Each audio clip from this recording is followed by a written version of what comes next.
अस्सलाम वालेकुम जी। डी चौक से मैं हूं फैसल अब्बास। एक मरतबा फिर आपको ताज़ा तरीन सूरत हाल से आगाह करेंगे कि इस वक्त डी चौक की क्या सूरत हाल है।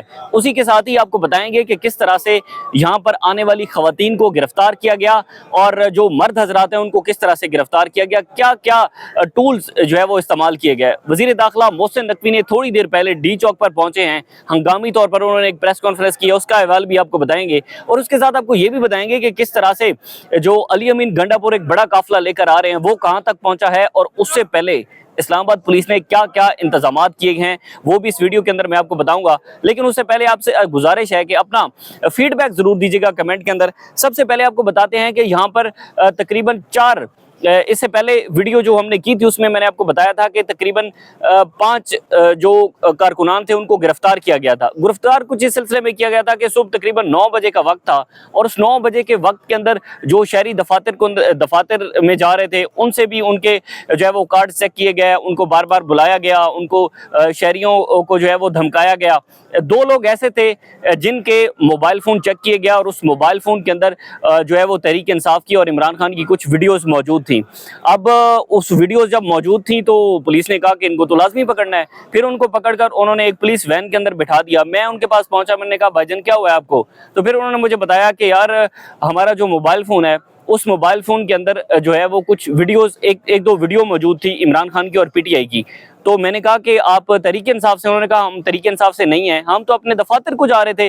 तो फिर उन्होंने कहा कि शायद किसी व्हाट्सएप ग्रुप में आई है कोई वीडियो या फिर हमारे बच्चे टिकटॉक देख रहे थे, वहाँ से उन्होंने कोई वीडियो सेव कर लिया है पीटीआई की, जिसकी वजह से यहाँ से उनको पुलिस ने गिरफ्तार कर लिया। उसके बाद थोड़ी देर पहले जब मैं ये वीडियो रिकॉर्ड कर रहा हूँ इससे थोड़ी देर पहले यहाँ पर जो है वो तकरीबन 4 खवातीन को इस्लामाबाद पुलिस ने गिरफ्तार कर लिया और वो 4 खवातीन का ताल्लुक जो है वो तहरीक इंसाफ से था। उसमें उन्होंने पीटीआई के झंडे उठा रखे थे और एक मर्द हजरात भी उनके साथ शामिल था जिसको उन्होंने यहाँ से जो है वो गिरफ्तार किया है। अब सूरत हाल कुछ यूँ है कि अली अमीन गंडापुर के जो काफिले हैं वो इस वक्त रवाना हो चुके हैं, लेकिन मोटरवे की जो सूरत हाल है वो बड़ी अपडेट आई हुई थी हमारे पास, बड़ी ख़तरनाक अपडेट आई हुई थी। वो मैं आपके सामने रखता हूँ कि एग्जैक्ट क्या खबर जो है वो हमारे सामने आई थी। नाज़रीन, खबर कुछ यूँ थी कि जिस मोटरवे से अली अमीन गंडापुर का काफिला आना है उस मोटरवे के ऊपर जो है वो उस मोटरवे को खोद दिया गया है। उस मोटरवे के नीचे जो है वो बड़े बड़े अच्छा उन्होंने किया क्या है, मोटरवे को खोद दिया गया है। मोटरवे पर लोहे के नोकीली तकोनी खड़ी कर दी गई हैं, यानी कि कोई भी किसी किस्म की गाड़ी वहां से नहीं गुजर सकती। लोहे की तकूनों से गाड़ियों के टायर फौरी ब्रस्ट होते हैं। मोटरवे को मुख्तलिफ जगहों से खोदा गया है और शहरियों को जिसमें शदीद मुश्किलात का सामना है, यानी कि इतनी डेस्परेट हो चुकी है ये हुकूमत, इतनी डेस्परेट हो चुकी है ये इंतज़ामिया, ये रियासत कि इन्होंने मोटरवे को भी खोद दिया है। अली अमीन गंडापुर ये दावा करते हैं और पूरी तहरीक इंसाफ ये दावा कर रही है। जो शेख वकास अकरम है उन्होंने थोड़ी देर पहले एक प्रेस कॉन्फ्रेंस भी किया और उसमें उन्होंने बताया है कि हम हर सूरत के अंदर डी चौक पर पहुंचेंगे। लेकिन मैं कुछ जो यहाँ पर सिक्योरिटी के इंतजामात हैं वो आपके सामने रखता हूँ कि ये नाजरीन इस वक्त जो है वो पुलिस की भारी नफरी यहाँ पर मौजूद है। लेकिन इन तमाम तर चीज़ों के बावजूद जो है वो ये दावा कर रहे हैं अली अमीन गंडापुर। हमारे दोस्त दानिश भी हमारे साथ मौजूद है, मैं चाहूँगा कि उनसे ज़रा उनका मौक़िफ़ लें कि क्या सूरत हाल है। दानिश, अली अमीन गंडापुर का जो काफ़िला है उस हवाले से क्या कहते हैं, क्या अपडेट्स हैं? डेरा इसमाइल खान से जो अली अमीन का इलाका है वहाँ से रात 11 बजे अली अमीन खान गंडापुर की हिदायत पर जो काफ़िले हैं वो रात 11 बजे ही रवाना हो गए थे और उसके बाद उन काफ़िलों ने बनू के करीब वहाँ पर इकट्ठा होना था। लेकिन जो अब सूरत हाल है सुबह से हम देख रहे हैं वो ये है कि एक आम शहरी जो यहाँ से गुजर बसर कर रहे हैं उनको पाकिस्तान तहरीक इंसाफ का कारकुन तस्वर करके ज़बरदस्ती, चाहे वो ख़वातीन हैं, वो बच्चे हैं या वो मर्द हैं, उनको ज़बरदस्ती घसीट कर गाड़ियों में लेकर जाया जा रहा है। हालांकि उनका पाकिस्तान तहरीक इंसाफ से कोई ताल्लुक नहीं है, एक आम शहरी हैं। लेकिन 9-9, 10-10 पुलिस एहलकार जब एक आदमी को पकड़ते हैं तो उसकी क्या मजाल है कि वो वहाँ से उनके चुंगल से निकल कर जाए। अली अमीन गंडापुर का काफिला जो है वो ज़रूर पहुँचेगा, चाहे मोटरवे पर इन्होंने खुदाई की है, नुकीले जो कुछ भी लगाए हैं, अगर गाड़ियाँ भी ब्रस्ट हुई हैं। अली अमीन का जो काफिला है केपी से जो काफिला आ रहा है, अली अमीन ने कल भी कहा था कि वो एक भारी मशीनरी और एक्स्ट्रा एडवांस मशीनरी जो है वो साथ लेके आ रहे हैं ताकि किसी भी किस्म की ना उन्हें ना उनके कारकुनान को कोई तकलीफ हो, ना ही कोई गाड़ी वगैरह जो है वो बरस्ट हो।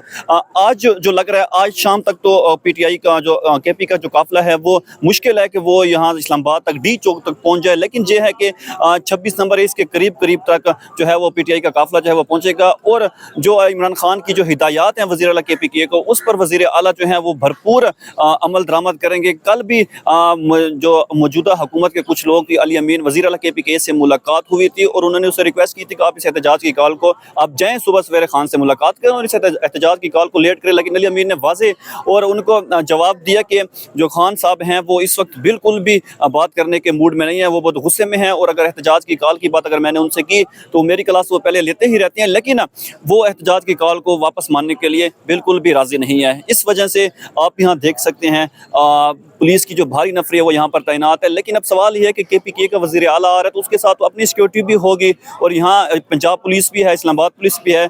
तो क्या जब पंजाब पुलिस और इस्लामाबाद पुलिस उनके ऊपर शेल फेंकेगी, फायर करेगी, तो केपी की जो सिक्योरिटी है जो वज़ीर आला के साथ है उनके प्रोटोकॉल, तो क्या वो भी वहाँ से फायर करेंगे, वो भी वहाँ से शेल करेंगे? तो इस दौरान जो है वो इदारों के आपस में टकराने का जो खदशा है वो बहुत ही ज़्यादा है और हालात बहुत ही संगीन हो जाएंगे। ये बिल्कुल दानिश की आपने बात सुनी। इसी तरह से एक और बड़ी अहम तरीन तफसीलात हैं वो मैं आपके सामने रखूँगा। तफसीलात कुछ यूँ हैं कि जो शेख वकास अकरम ने प्रेस कॉन्फ्रेंस की है उसमें उन्होंने बड़ी डिटेल्स बताई हैं और उन्होंने बताया है कि किस तरह से पीटीआई के जो एमएनएज़ हैं उनको उनके घर रातों रात जो है वो छापा मारा गया, उनके घर किस तरह से रेड किया गया। मैं आपको बताता हूँ। वो कहते हैं जनाब के पीटीआई एमएनए रियाज फतेहाना जो आजकल मुल्क से बाहर हैं, उनके बेटे एहसन रियाज फतेहाना को 3:30 बजे उनके घर से जो है वो अगवा किया गया। एहसन खुद साबिक एमपीए, उनकी वालदा मौजूदा एमपीए हैं पीटीआई की। और उसके बाद वो कहते हैं कि अगवाकार वारदात के दरमियान रियाज फतेहाना के वोट का मुतालबा करते रहे।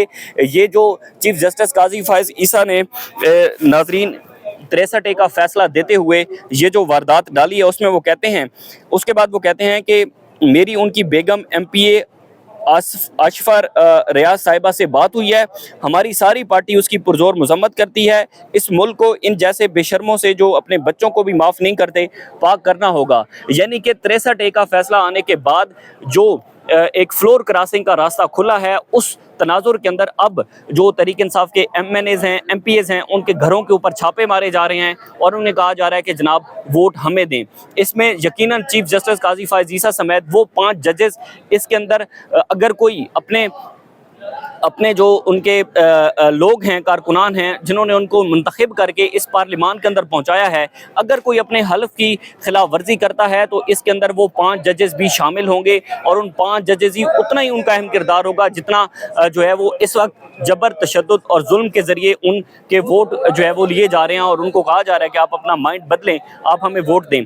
अब मोहसिन नकवी साहब भी यहाँ पर थोड़ी देर पहले उन्होंने प्रेस कॉन्फ्रेंस की और उन्होंने कहा कि किसी किस्म की कोई एहतजाज की यहाँ पर इजाज़त नहीं दी गई। उन्होंने कहा कि हमने पहले रिक्वेस्ट की थी तहरीक इंसाफ से कि आप जो है वो अपना आज का एहतजाज मनसूख कर दें। तहरीक इंसाफ ने बात नहीं मानी। उन्होंने धमकी लगाई कि किसी भी सूरत निपटने के लिए जो इस्लामाबाद पुलिस है वो यहाँ पर तैयार है।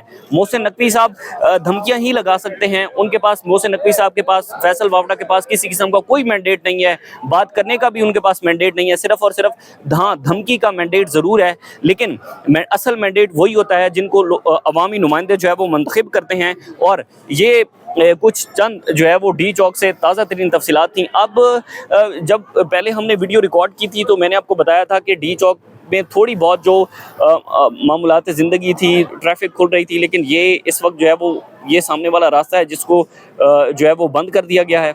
उसी के साथ अगर ये इस सामने वाले रास्ते की बंद करें तो यहाँ पर भी कंटेनर रखा गया है।